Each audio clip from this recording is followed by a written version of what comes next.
the skin begins to release, and she was degloved. Yeah. The skin on her arms and her hands had pulled away on its own. So there may have been damage to the skin that we don't know about. Yeah. And I'm sorry for grossing out Devin and anybody else at the very end of this show, making everybody uncomfortable. I really apologize for that. But that is another fact that we need to consider. For me, it's just that term. Like, you could say, like, her hands started to decompose off her body. That's not so upsetting to me. It's the fact that you call it degloving. That's just disgusting. Then, unfortunately, that's the medical term. I know, and I just can't. They do call it that, yeah. So, okay, my theory is that she befriended a guy who unfortunately happened to be a serial killer. And he took her up to there. They climbed to the top of the tank to look at the stars and the incredible view. And then he smothered her with a pillow, and which is why there's no signs of any sort of marks on her body. So he smothers her with a pillow, and then she thought he was bringing the pillow up to sit on, but he brought it up to murder her with. And then he strips her naked, throws her clothes over the side of the building, knowing that her body won't be found for a long time, and the clothes will be long gone by that time, and then just plunks her into the tank and jumps to the ground and goes on his way. Yeah, I do lean towards the official version that she probably put herself in the tank. Yeah.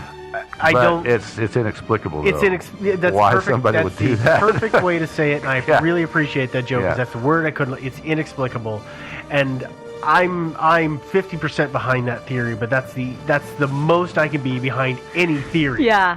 It's fair. So, I mean, it's possible, but it's a little hard to believe. Yeah. But, It was Harry Potter. Yeah. Oh, the invisibility cloak? Yeah. Oh, okay. Yeah, she was kind of a nerd. Again, there's stuff you find out about people when you stalk their, whatever profiles after they died.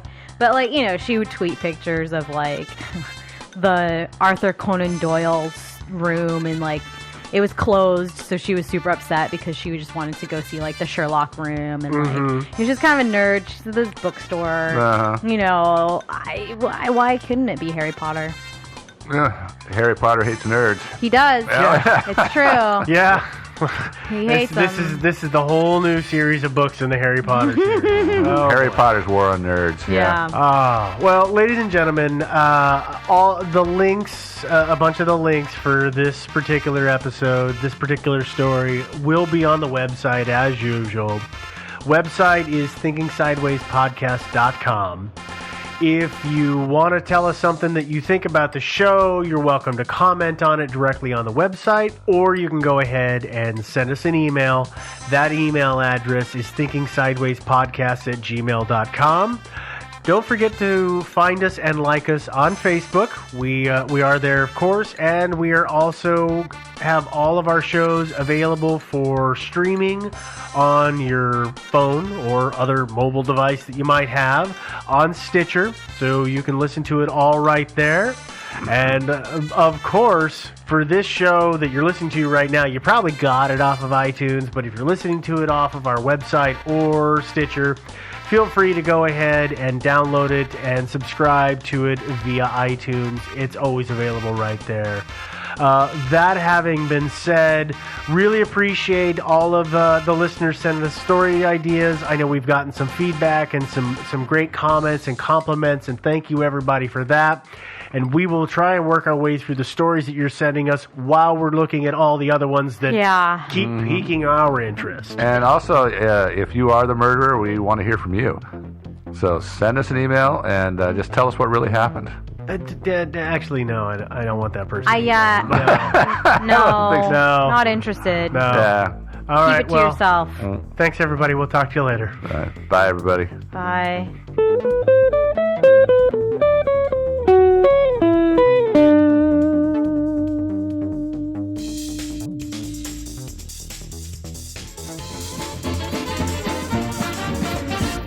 Thinking Sideways. I don't understand. Does not compute. You never know. Insufficient data to formulate a reply. What? Stories of things we simply don't know the answer to. Well, hi there. Thanks for joining us. This is Thinking Sideways, and I'm Steve. As always, I'm joined by my co-hosts, Joe. And Devin. And this week we're going to talk about something a little different. which, by the way, seems to now be my MO. That's something Yeah, different. you're talking about the weird crap these I'm days. pulling out some kind of strange things, and I don't know why I've been on that, but I think you're tired of talking about murders. But this is an unsolved aliens? mystery, which we are going to aliens. solve. well, yeah, we're going to definitively solve this one, as Joe would say. Yeah. We'll What crack mis- it open like a walnut. What mystery is that? Fairies. Mm-hmm. We're going to solve fairies. You guys, really though, Really? this isn't a joke. No, this is not an April Fool's joke because, well, April was a couple of months ago. And you realize enough, if fairies do exist and they hear this podcast, I am we're on gonna- the list. We're going to wake up with horses' heads in our bed, something like that. Tiny horse heads. Little tiny unicorn heads. Yeah. Like sea unicorns heads. You It'd know. be kind of ironic if they said that, sent that threatening signal to us, and we woke up in the morning, sort of just brushed it off on the floor and never noticed it. Oh, we're gonna die a tiny death. All right, well, let's get into the story. The story is, and I don't know if either of you saw it when it happened or any of our listeners, but in April, a series of photos started going around that were claiming to have captured images of fairies on film. Yeah. Yeah, it was a set of photographs. It was taken by a guy named John Hyatt. Now, isn't he a professor of something or another? He is a professor, that is correct. Like of art or something like that? I knew it, and as soon as you asked me, I can't remember what he's a professor sorry about of. But he was at the Rossendale Valley, which is in Lancashire, which is in England. And did I say that Lancashire I right? think it's Lancashire. Yeah. Lancashire, thank you. I knew I said it wrong as soon as I did it. You of all people, Steve. I know. According to Mr. Hyatt, the photographs, he didn't fake them. He didn't Photoshop them. They're completely real. And it's funny, but as I looked at these images, it kind of made me think back to all of the stories that I think we've all heard when we were kids about fairies. And I thought, well, let's take a look at the images, and at the same time, let's kind of look into fairies and see what the deal is. Because they're a little weird. Because Well. they're these itsy bitsy things that fly around and do good deeds with wands. It's kind of strange. And they come in all sizes, apparently. They're up to a foot tall. Yeah. Or they're the size of gnats, like in this picture. That is very true. They're not all good either. No, I'm afraid they're not. So here, let me just give a brief description of the photos that we're talking about, because that'll kind of give everybody a little context. Pictures, of course, on the website. On the website, Oh, yeah. yes. And these are Hyatt's photos, and they show about a dozen or so little quote-unquote winged creatures flying about. They seem to have Two arms and two legs. two little human arms, two little human legs, and a little humanish head, and some insect wings. And they are, the light is kind of shining towards the camera. So they're a little, They're backlit. distorted. And they're in motion, so they're kind of hard to tell exactly what you're looking at. This thing is like, by the way, just so, we're so anthropomorphizing fairies, because if they exist, they could just as easily look like jellyfish. That's true. Jellyfish with butterfly wings on them. Yeah. They've been misunderstood for eons. Yeah, just these kind of gross flying creatures that buzz along and then sting you. Or maybe, mosquitoes are fairies. That could be.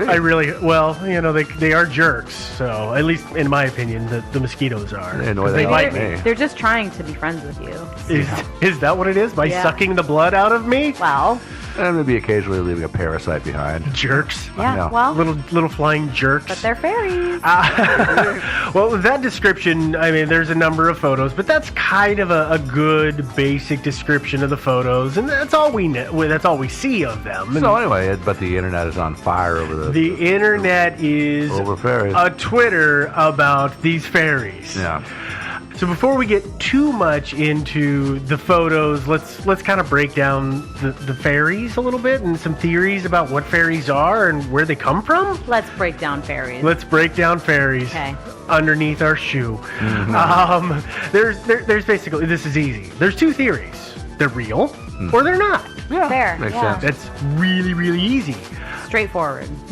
Or it could be that fairies are real, but just not on this planet. Or maybe yeah, they're there's real, that. but they don't have magical powers. Okay, Joe, there's Joe, two you're theories. you're getting way ahead, and there's 1,000 little theories. I'm putting these under this. Can we just go with the big headings of Yes. real or not real? Yes. And then that's followed by, well, if they're real, what the heck are they? Yeah. What are those little boogers? Really? Maybe bugs. But no, I'm sorry. I'm getting ahead of myself. Yeah. So as I was doing the research, evidently there's a lot of information on the internet about how to find fairies. Okay. Which I didn't realize there was so much out there for this particular mythical creature. Google Maps. Obviously. Yelp. Obvious- Yelp? Yeah. And Google Maps. Yeah. Is this one of their new side projects? Probably. Honestly, just go in there and type in pack of fairies. See what comes up. All right. Well, what I've read says, first off, to find fairies, you have to actually believe in them. Well, obviously. So if you don't believe in them, you're out of luck. Right. Which might explain why I've never seen a fairy before. Because they won't show themselves to non-believers. No. I know, it's not right. And It's kind of then, like non-inclusive on their part. yeah, no, closed-minded. really, really single-minded. But no, and then only if you're at the right place at the right time will they show themselves. Okay, and that there's makes sense. there's very specific places that you have to be in order to see the fairies. Okay, like where? Well, there's a ring of toadstools.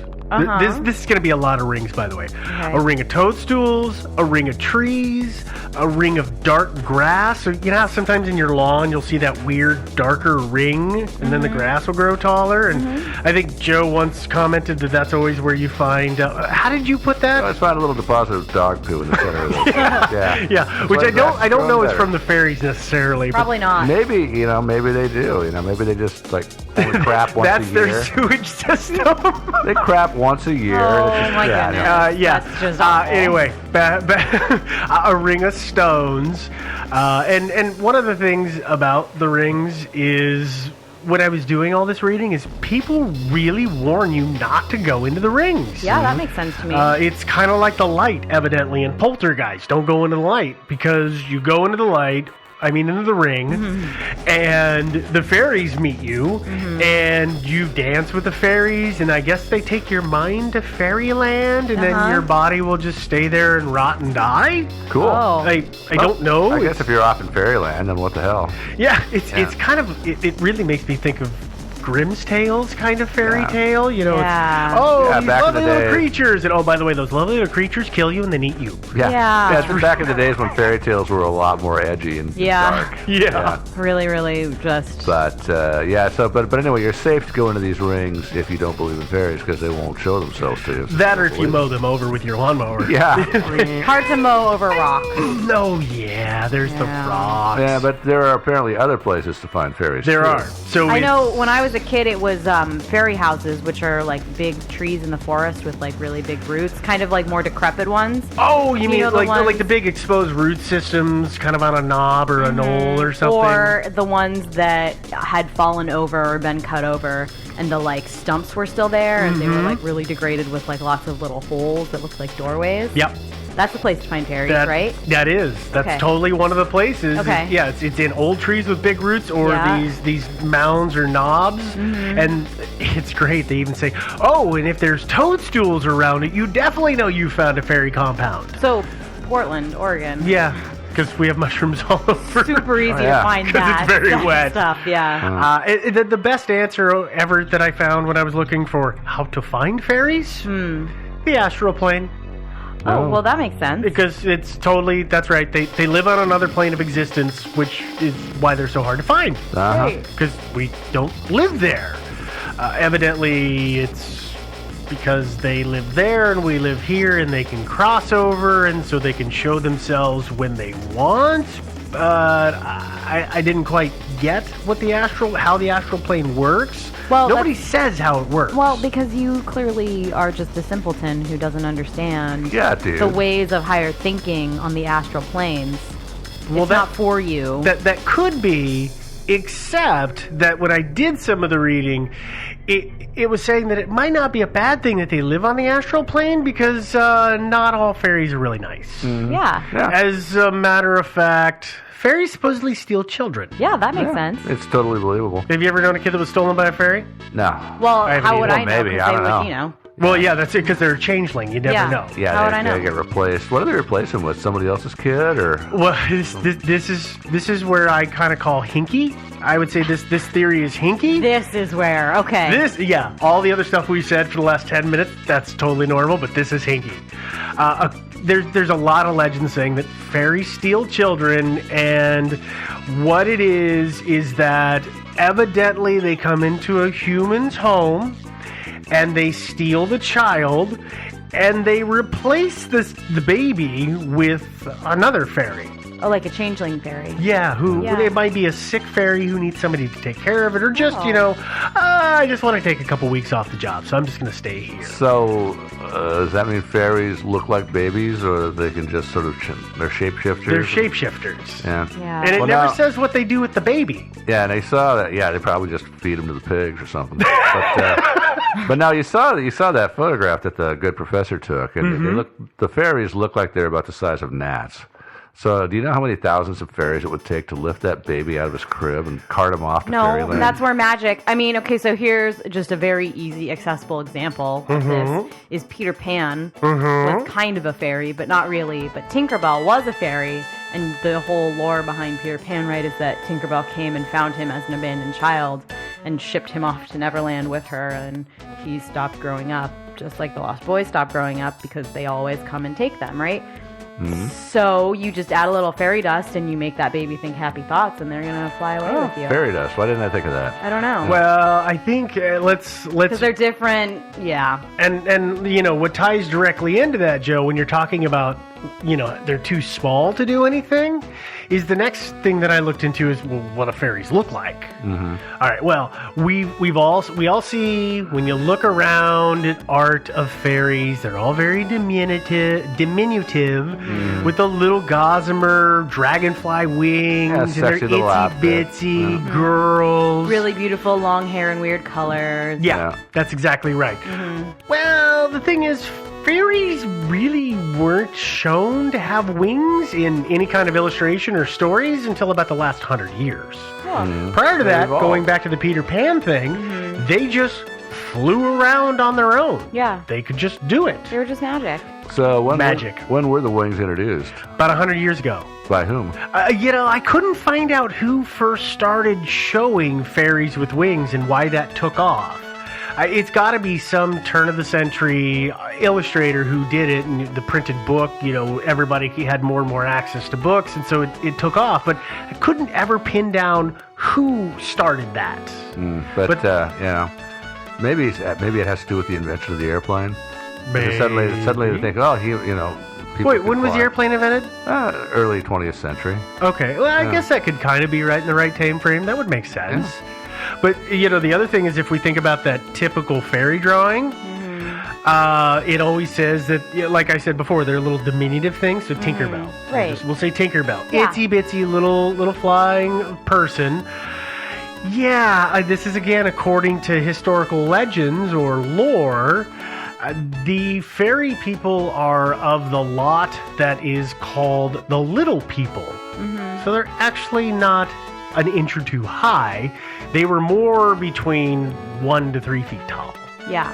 which could explain how they could easily steal a baby. It's like, do you remember the movie Labyrinth? Yeah. And there was the baby? The babe? The babe! The babe with the power? Yes! The that power of one. voodoo? Yes! Voodoo? Do what? Yeah. Remind me of the babe? That one. Okay.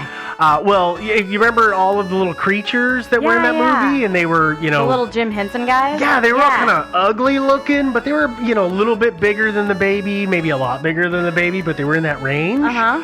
Well, according to legend and lore, that's more of what the little people were. They're Oh. kind of like nasty little leprechauns, huh? They're on the order of elves and goblins and all of those. There's a name for those. It's... The elementaries. Yeah.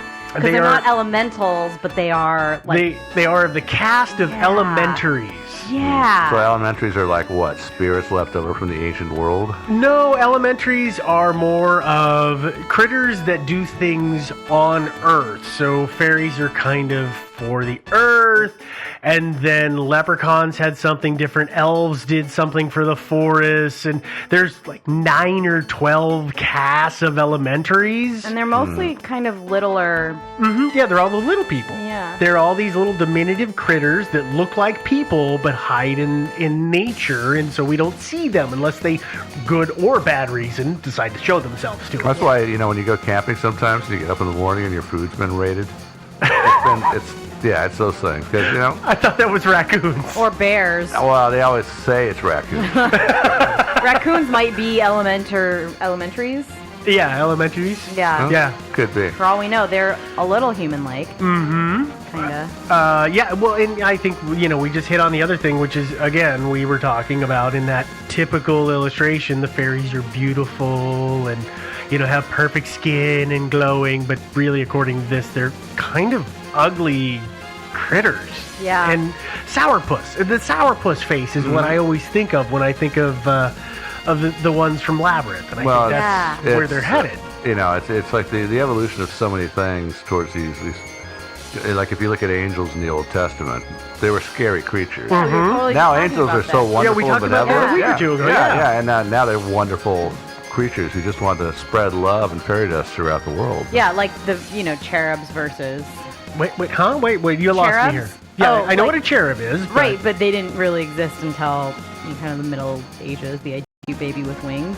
As like the angel cherub archetype, right? Yeah, was that somebody that's just some medieval artist who first invented that whole thing? I have no idea. That's Probably another- propaganda. Yeah. The next kind of vein that I came across when I was doing the research on fairies. Turns out the fairies really love the British. Well, they do love Or the those. British love the fairies. Lots of One circle the two. stuff in England. There is. You And the know? food's not very good. So they got and older, they've got a lot of abandoned areas. A lot of People have been history. there for a really long time. Yeah. Well, there's a lot of places that, like say the Middle East. If you were a fairy, would you want to go take up residence in, say, Saudi Arabia? Well, Or it's the pretty like dry. There's no lush, awesome toadstools. forests of England where it's like rainy all the time and nobody's gonna like tromp over you because who goes outside there? Yeah, it's wet outside. Why would I go outside? I'm just going to stay in the house all day. Yeah, I'm actually kind of Which is safe. surprised we don't see them around here because it's fairly moist and foresty around here. Well, it's because you don't believe, Joe. Oh, well, there's that, but nobody else seems to either. You don't know. Yeah, they could be all around. Yeah, usually when I see like rings of mushrooms in the forest, I pick them. Right. Yeah, because that's what most people do. That's why. It's because we do things like that here. So the fairies are like, oh, we can't be here anymore. I think I've discovered the next environmental cause is we're destroying fairy habitat. We are. Endangered species. If that was going to fly anywhere, it would fly in Portland. Yeah, It really would fly in this state. You're absolutely I right. think we're going to have to work on a website and start getting some publicity. Okay. Well, yeah, I don't know that we want that publicity. But no, so evidently the British Isles are overrun with fairies, and by that I mean Britain, Ireland, and Scotland, all of that area. The United Kingdom. The entire United Kingdom area. Not Ireland, though. Not Ireland? Oh, I'm sorry. Well, That's that part of the area, British Isles. You're talking about Ireland also, then. Yes, I'm looping that entire area. Some of the I'm outlying islands also, like Yes. the Isle of Man. Yeah. All of it. Because according to some reports, and these were, I believe, a report at the BBC did this, and good on them for taking the time to look into this.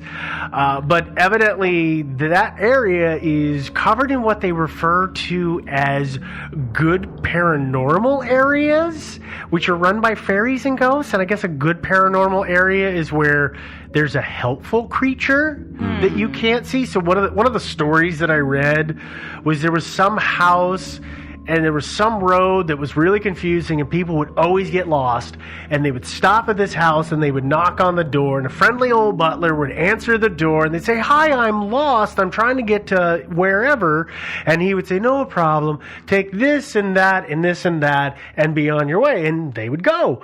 Well, that house was deserted. Nobody lived in the house, so that was a good paranormal area because it was the good entities that were being the butler for these people to find their way. Devin's giving me a really kind of dirty look. I don't think she believes this story. I don't. Yeah. Sorry. I believe in fairies and I believe in ghosts, but that story, for some reason, I just don't believe. I have heard stories like that too.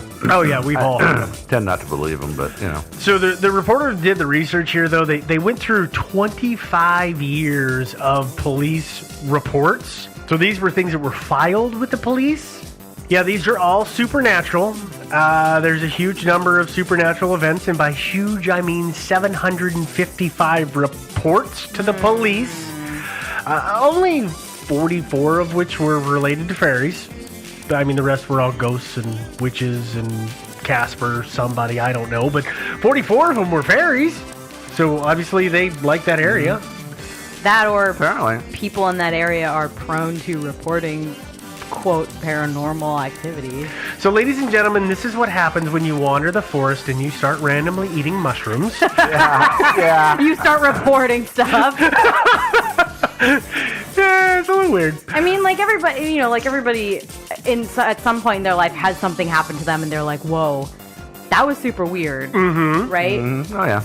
Not very many people have that, whoa, that was super weird moment, and then go, I better call the police and file a report. Yeah. Maybe That's true. it's just that this area... Well, but I think the thing is that here we're much more prone to getting in trouble for calling the cops for what are considered inane reports. That's true. A cop probably wouldn't even file. They'd be like, okay, ma'am. Okay, you saw a ghost. Whereas there, a Bobby is like, okay, I'll report this. Okay. Says saw fairy that gave him a beer. I think actually, if you called 911 and reported the fairy, they'd send a SWAT team and they'd fill it out. They'd fill its ass full of lead. Yeah. Maybe.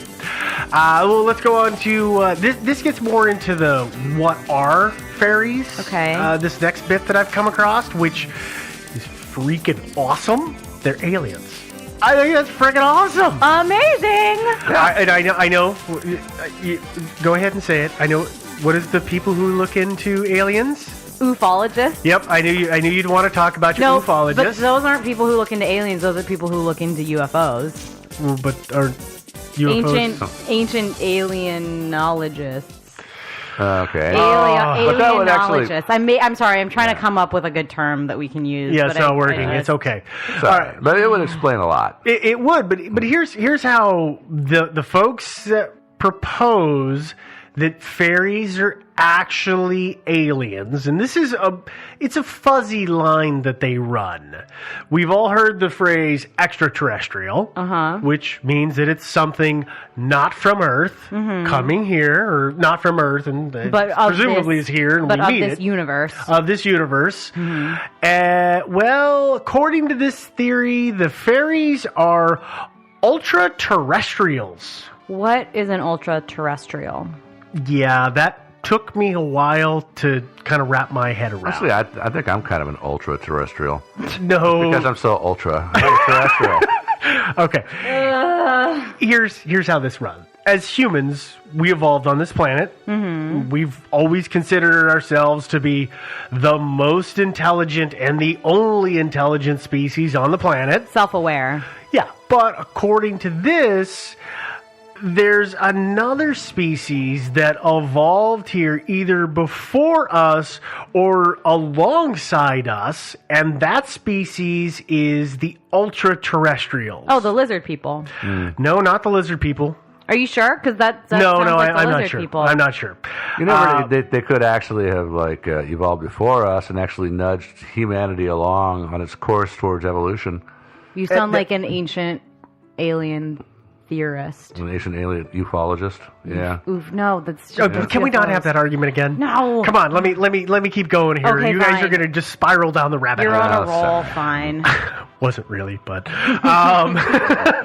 so the ultra-terrestrials, this other species, they're more intelligent than we are, and they've evidently mastered the ability to hide themselves from us, at least for the most part. Maybe it's accident that we see them, or maybe they intentionally show themselves. I don't know. And there is a lot of historical writing that references supernatural beings that, and I'm quoting here, supernatural beings seemingly superior to humans have been reported throughout history, and in previous eras, they were called gods, angels, ogres, fairies, brownies, little peoples, demons, and more. Yeah, we talk about this every once in a while, particularly with our out of place and out of time artifacts. Mm-hmm. That, proof is fairly strong that there was something here that was, whether it was us just, forgetting about our history or whatever. It's always possible. But, I don't know, maybe they made Gobekli Tepe. Maybe. But here's where the fairies specifically come in with this theory is... we won't say they're ufologists, but the people who follow this point out similarities between aliens and fairies in kind of all of the general lore that we know. Okay. So aliens have little butterfly wings? No. Not exactly. They do fly, though. Not exactly. Oh. Okay. Aliens tend to be the cause of lost time, and so do fairies, which, again, this is that thing where you go into the fairy ring, or people will chase fairies or will-o'-the-wisp. Mm-hmm. Will-o'-wisp, is that the correct phrase, I believe? The little glowing guys in the forest that people will chase that run them to their demise. Okay. We're both looking at you blankly. But yeah. Sure, yeah, they're it's will-o'-wisps. Okay. Sure. Will-o'-the-wisp. Yeah, one of the two. Will-o'-the-wisp. Yeah. So there's the lost time bit. Uh-huh. Aliens are usually described as being shorter than us with big, large eyes. Yeah. And fairies tend to be described that way, too. Okay. And evidently some aliens use quote-unquote power rods. Oh, those are tasers. They use tasers to incapacitate people, which fairies use their magic wands, so that could be the same thing. So according to these people, there's all these similarities of why aliens are actually fairies and fairies are actually ultra-terrestrials, and we just haven't figured it out. Fair. Okay. Hoaxes.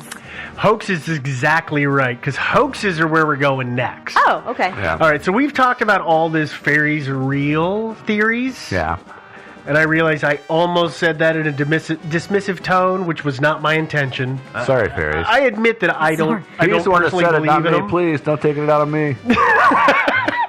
No miniature horse heads in my bed. No, please no. But no, there have been a slew of hoaxes through the years involving fairies, which really makes me question these particular photos by Mr. Hyatt. Mm-hmm. And there's two hoaxes that I want to bring to the front specifically. There was one very famous one. There was one, and that's the first one that we're going to talk about. The first one I want to talk about is the Coventry fairies. Which Coventry fairies or Cottingley fairies? Cottingley fairies. Cottingley Thank you, fairies? Joe. Yeah. I don't know where Coventry came from, but it's Cottingley. You're just thinking about England. It's yeah. Well, That and figgy pudding. They're thick over there. That and figgy pudding. And what's the blood pudding? Blood porridge? What is Blood that? pudding. Yeah, Blood, yeah. that one, which I've never eaten, by the way. Oh, it's so good. It Is really it? looks Yeah. gross. Sounds kind of. I assume it's not actually made of blood. What's it made of? It is actually made Like of fairy blood. Make-believe blood. All right. The Cottingley fairies were, this is a hoax. Okay, we know this is a hoax now, but it was a series of 5 photographs that were put out by 2 young women, and they started in 1917, and they were cousins, and I think they were 9 and 16 when they did their first photos. And they supposedly, using their parents' camera, photographed themselves